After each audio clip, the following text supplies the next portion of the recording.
Gabonaises, Gabonais, chers compatriotes, mesdames et messieurs, depuis le 30 août 2023, une nouvelle page de l'histoire du Gabon s'est ouverte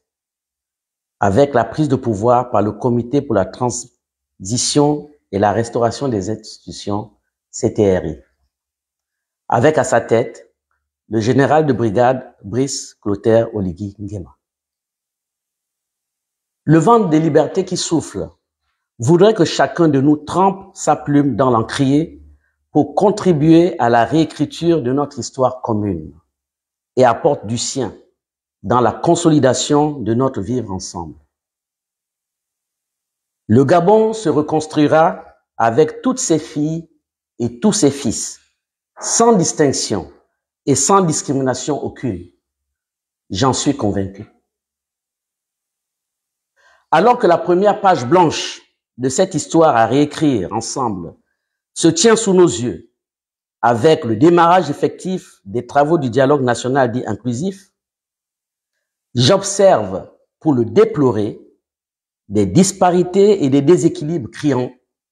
qui biaisent fortement l'inclusivité souhaitée et appelée de tous leurs vœux par l'ensemble des forces vives de la nation. Je voudrais, en ma qualité de militante et leader féministe de la première heure, attirer l'attention des organisateurs du dialogue sur l'arrogante surreprésentativité des hommes, 502, aux assises d'Agondjé, contre seulement 144 femmes, pour un pourcentage marginal d'à peine 22%. Je voudrais, à titre d'illustration, faire constater avec dépit que les quotas réservés aux 52 délégations spéciales communales sont constitués de 50 hommes contre 2 femmes. Au niveau des 48 délégations spéciales départementales, il y a 45 hommes pour seulement 3 femmes représentées à ce dialogue. Tout comme les femmes ne seraient vraisemblablement pas suffisamment sages aux yeux des organisateurs pour n'avoir retenu que 3 d'entre elles sur toute l'étendue du territoire national contre 15 anciens parmi les 18 délégués représentant les sages et dignitaires du Gabon. Je me permets d'exprimer toute mon indignation et dire toute ma désapprobation devant cette situation qui constitue un véritable recul, alors que le Gabon a toujours été cité en exemple en matière de promotion des questions de genre. Défenseur infatigable de la noble cause des droits de la femme, je sais pour l'avoir pratiqué et expérimenté depuis des décennies que jamais les hommes ne défendront les causes des femmes mieux qu'elles-mêmes. La justice et l'équité auraient voulu que la représentativité des femmes soit portée à un niveau raisonnable d'au moins 30% pour faire entendre leurs différences et exprimer les préoccupations spécifiques qui sont les leurs. Présidente du mouvement féministe L'Appel des 1001, sans doute l'une des plus historiques et emblématiques associations de défense des droits des femmes au Gabon, au cours de cette dernière décennie, près de 8000 adhérentes clairement identifiées sur toute l'étendue du territoire national, j'observe pour le déplorer que l'appel des 1001 a simplement et royalement été ignoré par les organisateurs du dialogue national dit inclusif. L'appel des 1001 n'a pas été jugé digne d'être représenté au dialogue, ne serait-ce que par une demi-déléguée. Sans doute pour des raisons évidentes que je concède aux organisateurs, et ce sera suffisant pour que je n'aille pas plus loin que le rappel de ce fait discriminatoire. Mesdames et messieurs,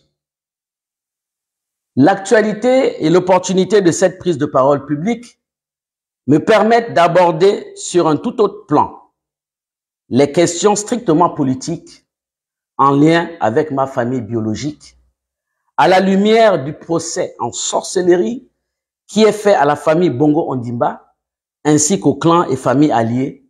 rendus coupables de tous les maux et les maux qui accablent le Gabon. Que je sache, jamais le Gabon n'a été dirigé de 1967 au 30 août 2023 uniquement par les membres de la famille Bongo Ondimba et alliés à tous les niveaux de responsabilité et de prise de décision. D'autres acteurs, d'autres familles venant de toutes les provinces du pays ont été associés à la gestion du pays, y compris les donneurs de leçons et les têtes bien pensantes, aujourd'hui malhabilement drapées d'un manteau de virginité et d'innocence.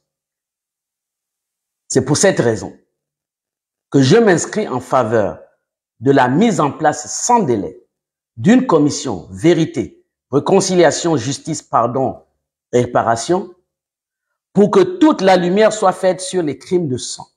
les crimes économiques et financiers que tous nous déplorons afin que chacun, individuellement ou collectivement, assume sa part de responsabilité dans les erreurs du passé. Les Bongo Ondimba et familles alliées n'ont pas dirigé et géré seuls dans ce pays. Défendons plus que jamais, sur la voie de l'édification du Gabon restauré, les profondes valeurs africaines d'humanisme, d'altruisme et de charité qui nous sont hélas soudainement devenues étrangères. Je vous remercie pour votre aimable attention.